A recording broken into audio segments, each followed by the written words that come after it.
जय राधा रमण हरि बोल रे। जय जय राधा रमण हरि बोल रे। जय जय राधा रमण हरि बोल रे। जय जय राधा रमण हरि बोल रे। जय जय राधा रमण हरि बोल रे। जय जय राधा रमण हरि बोल रे। जय जय राधा रमण हरि बोल। सभी तालियां बजाते हुए श्री हरि। श्री राधे।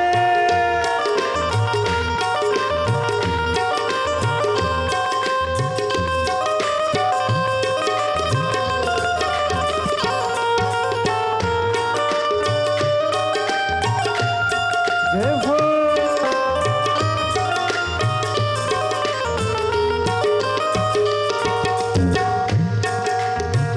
हरि बोल हरि बोल हरि हरि बोल।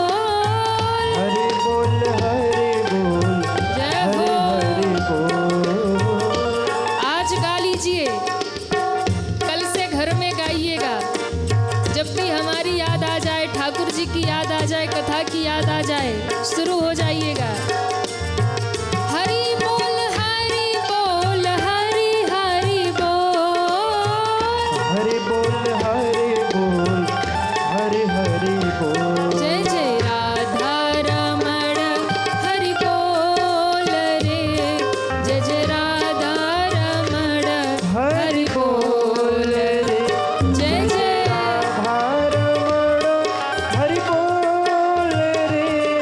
जय जय राधा रमण हरि बोल रे। श्री हरि।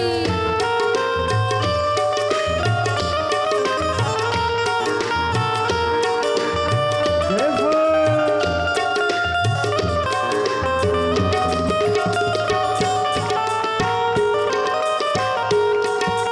हरि बोल हरि बोल हरि हरि बोल। हरि बोल हरि बोल। हरि हरि बोल। हरि बोल हरि बोल हरि हरि बोल। हरि बोल हरि बोल। हरि हरि बोल। जय जय राधा रमण हरि बोल रे। जय जय राधा रमण हरि बोल रे। जय जय राधा रमण हरि बोल रे। जय जय राधा रमण हरि बोल रे। जय जय राधा रमण हरि बोल रे। जय जय राधा रमण हरि बोल रे। जय जय राधा रमण हरि बोल रे। बोल भागवत महापुराण की। जय हो। हमारे मध्य में माननीय राज्य मंत्री श्री गौतम जी टेंटवाल जी हैं सारंगपुर से। आपके लिए एक बार जोरदार तालियां आपके सभी परिकरों के लिए। और बहुत बहुत स्वागत है आपका। आप पधारे कथा में व्यासपीठ की ओर से। और बहुत सुंदर आपने एक बात कही कि हम भगवान की सेवा, आपकी सेवा करते हैं, जन की सेवा करते हैं, पर साथ साथ भगवान की भी सेवा करते हैं। तो ये बहुत प्यारी बात है और बहुत अच्छी बात है, क्योंकि राज सत्ता और धर्म सत्ता ये दोनों अलग नहीं है, ये दोनों जुड़ा हुआ ही है। आप जन की सेवा करेंगे तो वो भी नारायण की ही सेवा है। और बहुत सुंदर बात कि जो मंदिर आप उसका जीर्णोद्धार कर रहे, एक सनातन के लिए कार्य कर रहे, ये सबसे अधिक सराहनीय कार्य है। क्योंकि बहुत समय से सनातन को दबाया गया है, बहुत समय से मंदिरों को तोड़ा गया है, पर अब युग बदल रहा, समय बदल रहा, सनातनी जग रहे हैं और फिर से हमारे मंदिर स्थापित हो रहे। आज 1 जनवरी 2025 शुरू हो रहा, पर 2024 का भी उत्सव हमें भूला नहीं है, क्योंकि हमारे रामलला जो सदियों से टेंट में बैठे थे वो अपने सुंदर महल में बैठ गए हैं। इसलिए 2024 बहुत अच्छा हमें दे करके गया है कि हमारे राम लला को अपना भवन प्राप्त हो गया है। अब बारी मथुरा की है, सभी सनातनी जगह एक हो जाएं, ताकि अब 25 आते आते या पूर्ण होते होते मथुरा में हमारे ठाकुर जी भी विराजमान हो जाए। और ये तभी होगा जब आप सब जगेंगे, एक होंगे और जुड़ेंगे। तो बहुत बहुत आपका साधुवाद और स्वागत। बड़े अच्छे आपके विचार लगे। और वास्तव में दो ही इस समाज को या हमारे राष्ट्र को दो ही संभाल कर रखते हैं, एक राजगद्दी और एक व्यास गद्दी। राजगद्दी राष्ट्र की सेवा करती है और व्यास गद्दी धर्म की सेवा करती है। ये दोनों आपस में जुड़े हुए हैं, कहीं अलग नहीं हैं। आप भी लोगों की सेवा कर रहे हैं, जन की सेवा कर रहे, राष्ट्र की सेवा कर रहे, और हम धर्म की सेवा कर रहे, लोगों को धर्म से जोड़ने का एक प्रयास कर रहे। तो बहुत बहुत आपको साधुवाद है। आइए, अब समय बहुत कम है और कथा बहुत विस्तृत है। बड़े संक्षेप में हम लोग चलेंगे। श्री भगवान के 16,108 विवाह होते हैं, जिसमें 8 विवाह भगवान ने अलग अलग किया और 16,100 विवाह एक साथ किया। बड़े ध्यान से सभी सुनेंगे। भगवान ने जो 8 विवाह किए वो अलग अलग किए। 8 भगवान की जो हैं वो पट रानियाँ हैं और 16,100 जो हैं वो रानियाँ हैं। तो भगवान की जो 8 पट रानियाँ हैं, जिसमें रुक्मणी जी, जामवंती जी, सत्यभामा जी, कालिंदी जी, मित्रवृंदा जी, सत्या, भद्रा और लक्षणा, ये 8 विवाह भगवान के अलग अलग हुए। 8 कौन है? तो कहा ये अष्टधा प्रकृति ही 8 रानियाँ हैं। 8 प्रकार की प्रकृति होती है जिससे ये सृष्टि चलती है, जिससे हमारा शरीर चलता है। बड़े ध्यान से समझिएगा। 8 प्रकार की प्रकृति क्या होती है? अष्टधा प्रकृति तो कहा भूमि, जल, वायु, आकाश, अग्नि, मन, बुद्धि और अहंकार, ये 8 प्रकृति है जिसके वशीभूत सारा संसार है। इन 8 प्रकृतियों के वशीभूत हम सभी हैं। तो जो ये अष्टधा प्रकृति है, जो इनके अधीन हो जाए वही इंसान है, और जो इन्हें अपने अधीन कर ले वही भगवान है। तो ये अष्टधा प्रकृति भगवान की 8 रानियाँ। भौमासुर नामक असुर, जिसने 16,100 कन्याओं को कैद में रखा था, जेल में रखा था, और श्री द्वारिकाधीश भगवान को पुकार रही है नारद जी की प्रेरणा से। और 16,100 कन्याओं की पुकार भगवान सुनते हैं और आज गरुड़ पर विराजमान हुए। सत्यभामा जी को लिया है और भगवान ने सुदर्शन चक्र धारण किया है। पहली बार आज भगवान ने बांसुरी रख करके चक्र उठा लिया। क्यों? भगवान ने कहा प्रेम की बांसुरी बहुत बजाई है, अब धर्म की रक्षा करनी है, और धर्म की रक्षा करनी है तो सुदर्शन चक्र धारण करना ही पड़ेगा। भगवान ने वध किया था उस असुर का, भौमासुर का, और उन 16,100 कन्याएं जो रो पड़ी थी कि प्रभु इस दुनिया में हमारा कोई और नहीं है, तो धर्म की स्थापना के लिए भगवान ने उन 16,100 कन्याओं को स्वीकार कर लिया। बोलो द्वारिकाधीश भगवान की जय हो। इस प्रकार भगवान के कुल विवाह 16,108 हो गए। अब सुंदर भगवान की लीला आगे बढ़ी। एक पुंडरीक नामक राजा था, उसका भी वध किया है, और फिर जरासंध का वध पांडवों से करवा करके भगवान महाभारत का युद्ध करवाते हैं, जिसमें पांडवों को विजयी बनाते हैं। धीरे धीरे भगवान अपनी लीला समेट रहे और अंत में भगवान ने एक लीला की जो सारे संसार के लिए मित्रता की एक मिसाल बन गई। किसकी कथा? अब किसकी कथा आ रही है? अरे जोर से तो कहिए। सुदामा जी की कथा बहुत गहराई में नहीं जाएंगे क्योंकि समय बहुत कम है। भगवान को मित्र बनाया और भगवान को जब मित्र बनाया तो भगवान ने बड़ी सुंदर मित्रता निभाई। सज्जनों, संसार में मित्रता हो तो कृष्ण और सुदामा की तरह हो। दोनों मित्र, एक राजाधिराज है, द्वारिकाधीश है, और एक मित्र ऐसा है कि जिसके घर में खाने को अन्न भी नहीं है, रहने के लिए टूटी सी झोपड़ी है, ना शरीर पर वस्त्र है।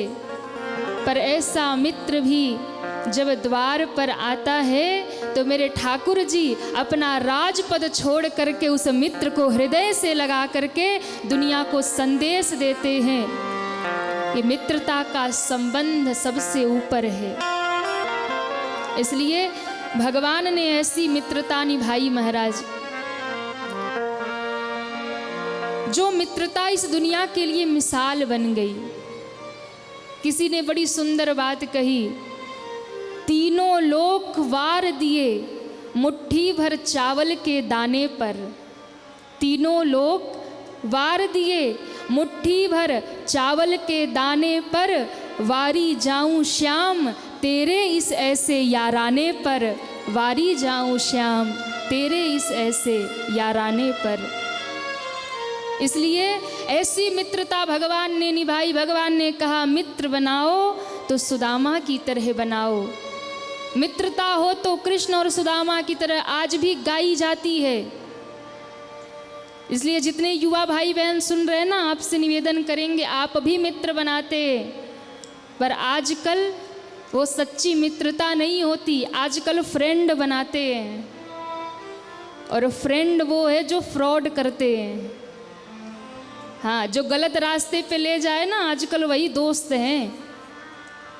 आप गलत रास्ता नहीं जानते, गलत काम नहीं जानते, गलत खाना पीना नहीं जानते, पर दोस्त सिखा देते हैं। दोस्त सच्चा वो नहीं है जो आपको गलत रास्ते पर लेकर चला जाए। दोस्त सच्चा वो है कि यदि आपका रास्ता गलत भी हो जाए तो वो खींचकर सही रास्ता दिखा जाए।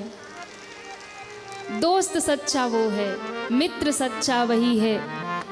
इसलिए कृष्ण और सुदामा की मित्रता, एक के पास कुछ भी नहीं था पर उसने मांगा नहीं, और दूसरे ने सब कुछ दे दिया पर जताया नहीं, जताया नहीं।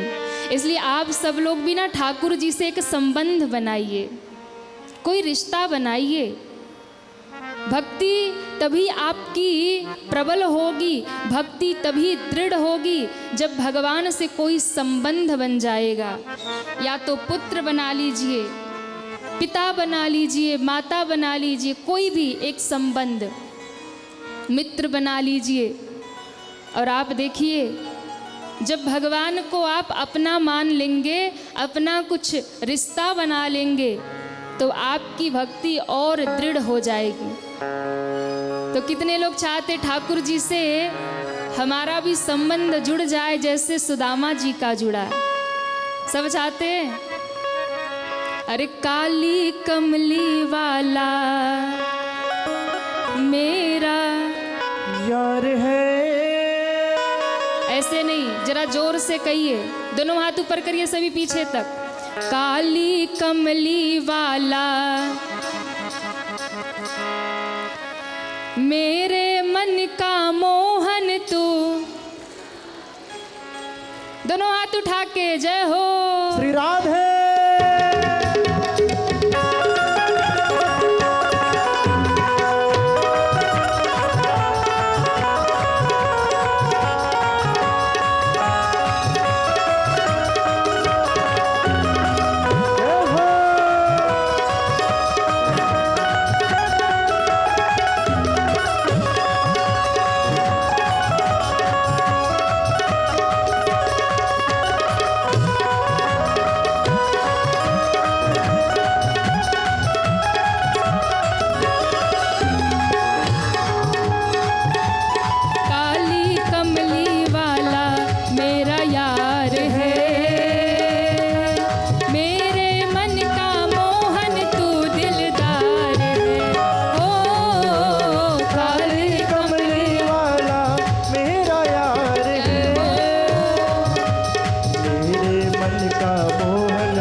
बाद कथा विश्राम हो जाएगी। ये आनंद फिर नहीं मिलने वाला, इसलिए खड़े हो जाएं और जिनको नृत्य करना नृत्य कर ले। जय हो।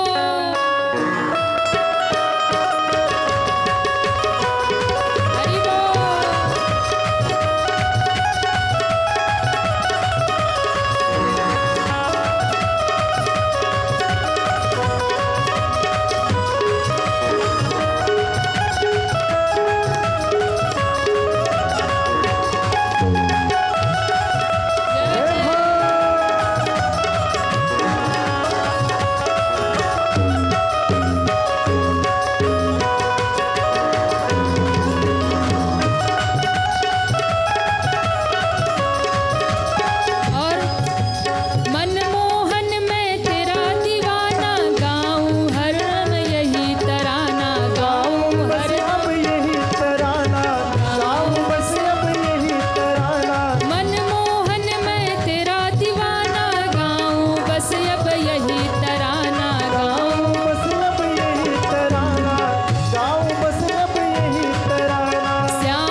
आशीष की शुरुआत में ठाकुर जी से कहिए, प्रभु ये जीवन अब तेरे को दे रहे, दोनों हाथ ऊपर।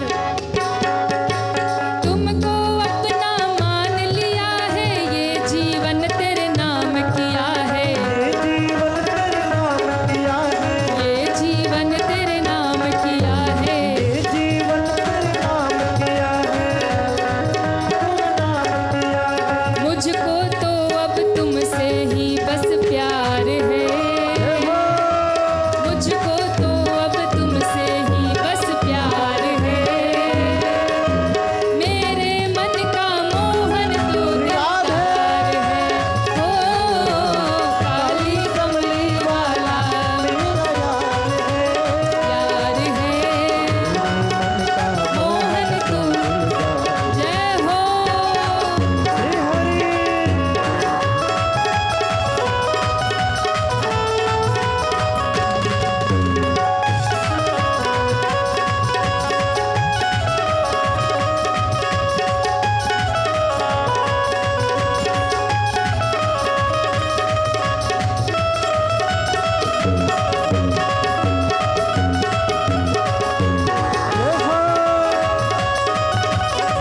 जय जय।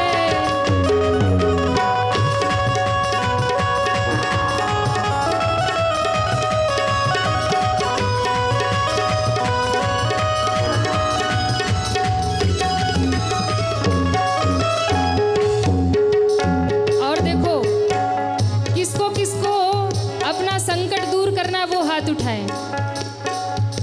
अच्छा देखिए, जो ताली नहीं बजा रहे उनका जीवन रह जाएगा खाली, जो कथा में नहीं बजाते ताली उनका जीवन रह जाएगा खाली।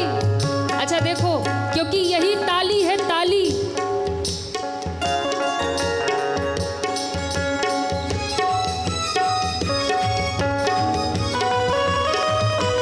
तो ये जो ताली है, बस यही ताली है, बाकी है सब खाली। इसलिए सबके संकट दूर करेगी, जय हो, सबके संकट दूर करेगी, वो बरसाने वाली, जय हो वो बरसाने। वाली। थक गए क्या आप लोग? थक गए? अरे कल से ये आनंद थोड़ी मिलेगा। उठाइए दोनों हाथ। सबके संकट दूर करेगी, वो बरसाने वाली।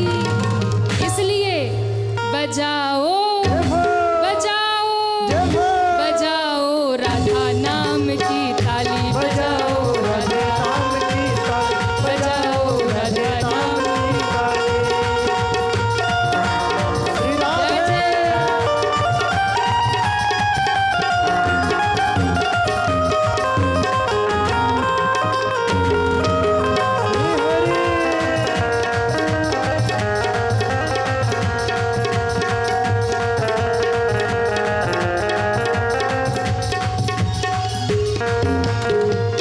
सभी बैठ जाएं। बोलो भागवत महापुराण की। जय हो। आइए अब हम चले आगे कथा में। महाराज,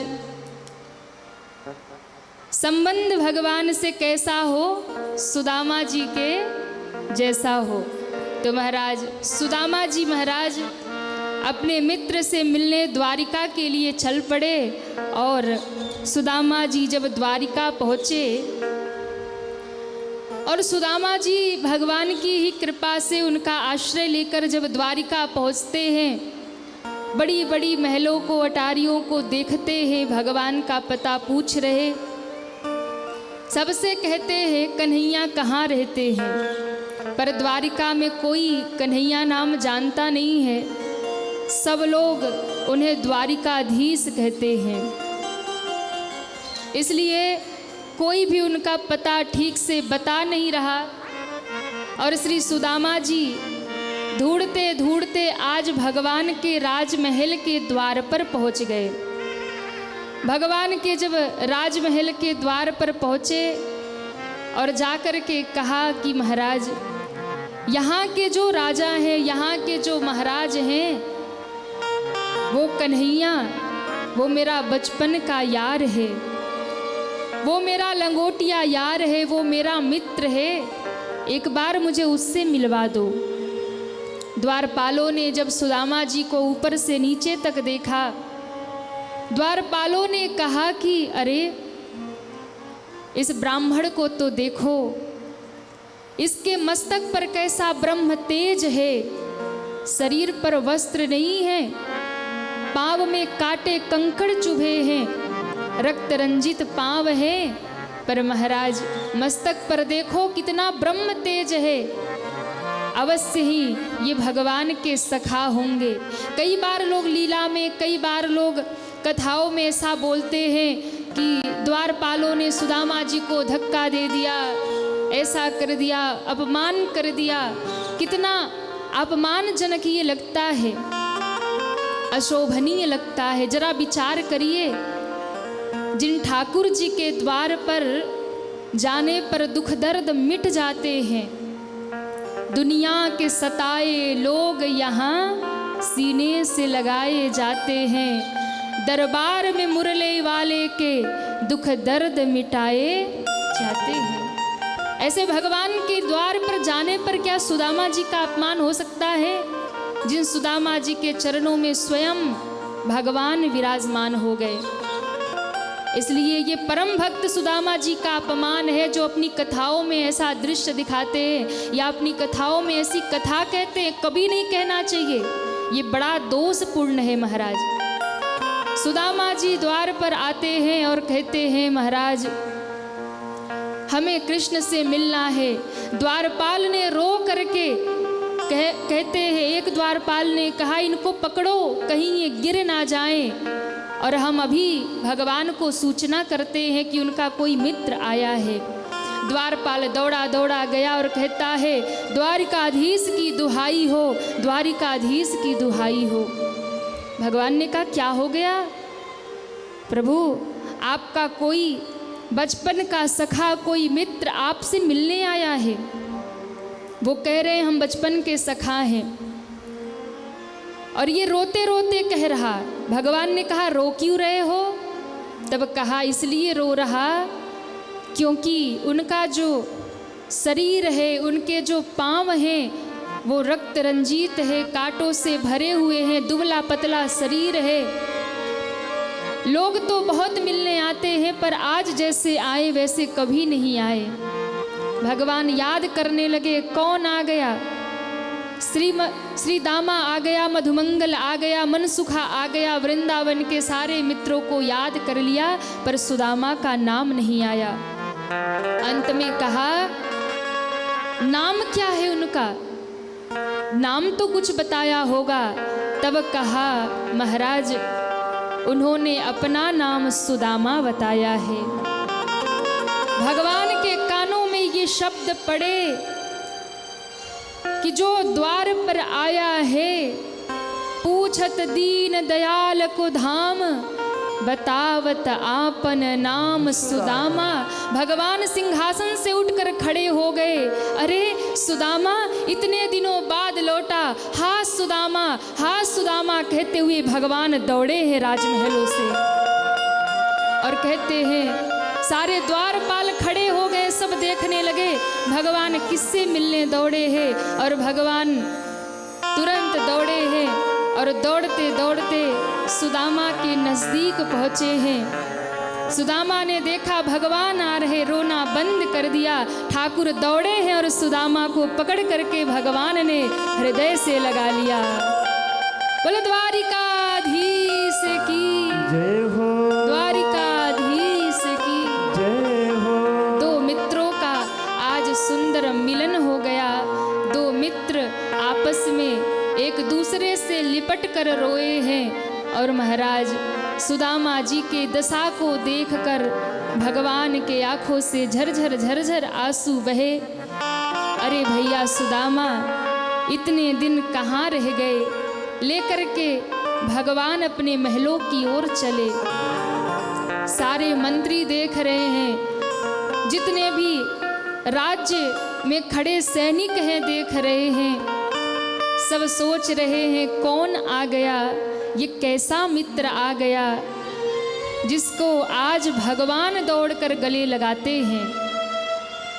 श्री भगवान सुदामा जी को लेकर आते हैं और सुंदर सिंहासन पर विराजमान करते हैं। रानियां खड़ी खड़ी देख रही है, भगवान से मिलने रोज कोई न कोई ब्राह्मण आता है, कोई न कोई मिलने नित्य आया करता है, वो राजाधिराज हैं। पर आज ऐसा कौन आ गया, ऐसा स्वरूप है और भगवान इतना मान दे रहे। सबके मन में उत्कंठा है जानने की। भगवान ने सुदामा जी को ला करके अपने आसन पर आज बिठा दिया और फिर आसन पर बिठा करके सुदामा को ऊपर से नीचे तक भगवान ने देखा। दुबला पतला शरीर है महाराज, पाँव में इतने कांटे चुभे, इतने कंकड़ चुभे हैं। भगवान ने जब पाँव की ओर देखा, रक्त बहते हुए, धूल भरे हुए उन पाँवों को देखकर भगवान ने रानियों की ओर देखा, आदेश दिया, अरी देवी, हे रुक्मणी जी, हे जामवंती जी, हे सत्यभामा जी, जल्दी करो, कोई गर्म पानी ले आओ, कोई परात ले आओ, हम अपने मित्र के पाँव पखारना चाहते हैं। रानियां दौड़ी है पानी लाने के लिए और कहते हैं इतने में भगवान इतना रोए कि भगवान के झरझर आंसुओं से ही सुदामा के पाँव धुल गए महाराज। आंसुओं से ही महाराज पाँव धुल गए। देख सुदामा की दीन दशा, करुणा करके करुणा निधि रोए, पानी परात को हाथ छुयो नहीं, नयनन के जल सो पग धोए। सुदामा जी के स्वरूप को देखकर भगवान ने कहा, सुदामा बड़े दिन बाद आए भैया, कुछ लेकर आए हो? सुदामा जी पोटली लाए थे चावल की। सुदामा की पत्नी ने अपनी फटी साड़ी में कुछ चावल बांध के दिए थे। सुदामा जी को लगा ये रानियां खड़ी हैं, सब देखेंगी, क्या कहेंगी, ये मित्र ऐसा लेकर आया है। छुपाने लगे। भगवान ने देख लिया, क्या छुपा रहे? बोले कुछ नहीं प्रभु। बोले कुछ तो छिपा रहे। भगवान ने तुरंत उस कपड़े का छोर देखा है, झपट लिया है, जैसे ही खींचा पोटली फटी और चावल धरती पे गिरे। मेरे भगवान ने पहला मुट्ठी चावल उठाया और अपने मुख में डाला और पहली मुट्ठी चावल खा के कहा, जा सुदामा, तुझे पहले लोक का साम्राज्य दे दिया। दूसरी मुट्ठी भगवान ने उठाई और दूसरी मुट्ठी खाकर भगवान ने कहा, दूसरा लोक भी तुझे दे दिया।